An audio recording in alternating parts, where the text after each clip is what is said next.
Alright guys, it's time for part 3 of the response to Hyuga Vault's Hyuga versus Uchiha matchup, and it's time to declare the winners sheerly based on dojutsu alone, because let's face it, as far as ninjutsu, the Sharingan users have them incredibly and vastly outclassed, and as far as dojutsu, they have them outclassed. So, what it's going to come down to is basically taijutsu. And yeah, so let's get on to the answer. Who would win? Who would win? Okay, it's pretty obvious. It's Uchiha. I mean, this is not even remotely close a matchup. Before I want to get to my explanation of my results, Hyuga Vault literally was so biased in his video. He literally said, because of plot, we need to take out the most powerful Uchiha members ever, and say that we're going to take, like, my man, like, random Uchiha versus a little bit less powerful than Neji or something, and then claim that this is, like, how strong, you know, the Hyuga really are, and that we should have just sent them all out in the war, and they would have won it for us. No, no, that's not what's going to happen here. Because, quite honestly, the fact that you had to omit the most powerful just to make your video work means, and your argument, which still didn't even work, is biased. It's just completely biased. And so I'm going to give the correct answer, which is the Uchiha. So let me tell you why. Let me tell you actually why that they don't even, like, lose any matchups ever. It's a 10 for 10, okay? Because if you took the max potential, alright, of an Uchiha member and you put it against the max potential of a Byakugan user, it's just no contest. It's over. A lot of Hyuga fans out there would say, oh yeah, well, they shut your chakra network off with hitting your tenketsu.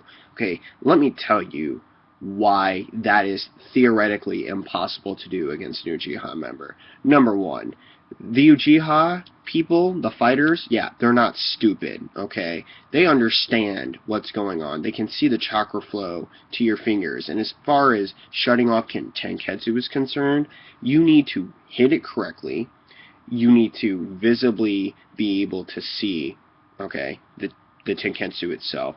And you also need to not die in the process, which is a huge danger, because you have to get close to an Uchiha member, okay?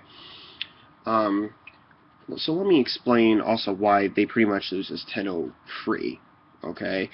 If an Uchiha locked eyes with a Byakugan user at any time, in which also they can cast Genjutsu upon you without you actually locking eyes. We see this against a regular soldier, and when Uchiha Madara first enters the war and just lets loose on, like, the allied shinobi army, he just places this one guy under a genjutsu immediately and then kills him. Okay, so that's pretty much how it's going to go down for anyone using a Byakugan, because getting near an Uchiha is next to impossible. Let's also include the fact that they can, if you put it like Itachi, okay, he can wave signs that nobody can even see. The Sharingan is the only way that you could decipher it, and even then, it takes a master of the Sharingan to do that, and to top it off, you have to counter what he's doing. He is an incredibly fast individual who, like, summons shadow clones without you actually seeing the fact that he has summoned a shadow clone. Unlike Naruto, when he just summons 1,000 around him, and you have to guess, okay, which one's the real one? Yet you never knew that the real one even left, and you were fighting a shadow clone the whole time. Like, that's Itachi Uchiha for you. So let's talk about this in terms of beginning, middle, and end, on how the Hyuga lose this on every level. Beginning. The strength of the Hyuga is taijutsu, and you would need to close the gap between the Sharingan user or the Uchiha member incredibly quickly to do so. Now, I'm not saying there are slow Hyuga out there. I'm telling you right now that the issue is the not only speed but the threat perception of a Sharingan, okay? Number one, if we both activate our dojutsus at fair times, and let's say for some reason I did not cast a genjutsu on you in the very beginning, making this 100% free, you would, in theory, have to land a strike in order for your Gentle Fist to even remotely be effective, of which is going to be very hard to do for two reasons. Number one, I can see what your chakra is doing, so I can anticipate your attacks. Number two, the fact that I can just anticipate your attacks. It's one of the things that I'm allowed to do as an Uchiha and a Sharingan user, okay? My threat perception is unlike anything else. Unlike anything else. Period. I mean, I have the ability to know your attack before you've done it. That's the idea. If you don't believe me, look up the panel of Naruto versus Sasuke. That gives you a beautiful idea of how fast, okay, how fast, you know, of threat perception that the Uchiha have. Now, the only issue is they have to have the body movements to actually get up out the way. Even when Naruto activated his first stage, well, the fox activated the cloak, and the cloak attacked differently, correcting for the dodge movement of Sasuke, which is incredibly hard for, Sasuke to dodge, even with his limited understanding of his new Sharingan and all that other stuff, which with training I imagine that he would probably be able to dodge everything altogether, but I digress. The Hyuga are a very linear style taijutsu attacking. I mean, period. That's just how it's going to go, alright? So when you go to attack them, guess what's going to happen? Dodge, dodge, dodge, dodge, dodge, dodge, dodge, dodge, dodge. So for you to say that you need to land an attack against somebody who can literally predict your attack before it's hit, that is a stretch. Okay, it's a stretch to say that the Hyuga win because of that. Now let's talk about what happens if they do get hit. Okay, you have to be precise. You have to hit the Tenketsu correctly, and their dodging abilities have to have not messed you up. Okay, and we see this because Neji goes to hit Naruto, and Naruto realizes, oh gosh, I'm going to get hit, and then he falls down or rolls a bunch, and Neji says, I missed. Okay, that's somebody who doesn't have a Sharingan predicting your movements. Okay, so let's get into the middle section of the battle. Let's say for some reason I still have not decided to just freely cast Genjutsu on you and kill you, and that this battle is actually dragging out. There's some blows that have been traded, not of which have shut off my Tenketsu, because guess what I'm not letting you do? Touch me, because I know what you're going to be able to do to me. I can see it clearly with my eyes. I have the threat perception to see this person shouldn't hit me. Yeah, on a ninjutsu level, I'm going to just suppress the crap out of you, because I'm probably a master of fire-style jutsu, not including the fact that I've probably learned other jutsus, and as far as substitution timing and anything else is concerned, I'm better than you at it, okay? That just comes with the Sharingan territory. And let's just talk about, taijutsu, how that really goes. Because of the threat perception, as I've been saying this whole time, I can also counter you better than you could counter me. Now let's talk about what the Byakugan may have going for them. That is what I talked about, the slow time perception, which may be the ability to see things coming at you like this. Sure, but you want to know what I have? Eyes that correct for that. Okay, that's the point. All right, the Sharingan is saying, all right, he is now moving over there, and his movement is going to be here. Punch there, boom. Okay, and dodge this way and punch like that. That's the point. That's what it does. So for you to say, okay, that they're outclassed in taijutsu, the answer is no. They are not outclassed in taijutsu. In fact, you're outclassed in taijutsu. Now, here's the other issue, okay? Jutsu can be countered with rotation. It's quite simple, okay? Rotation just is like the big fat no. It's the almighty push that's not the almighty push, okay? It's still the just big fat no. Fire jutsu, all that other stuff doesn't work. Explosions don't work.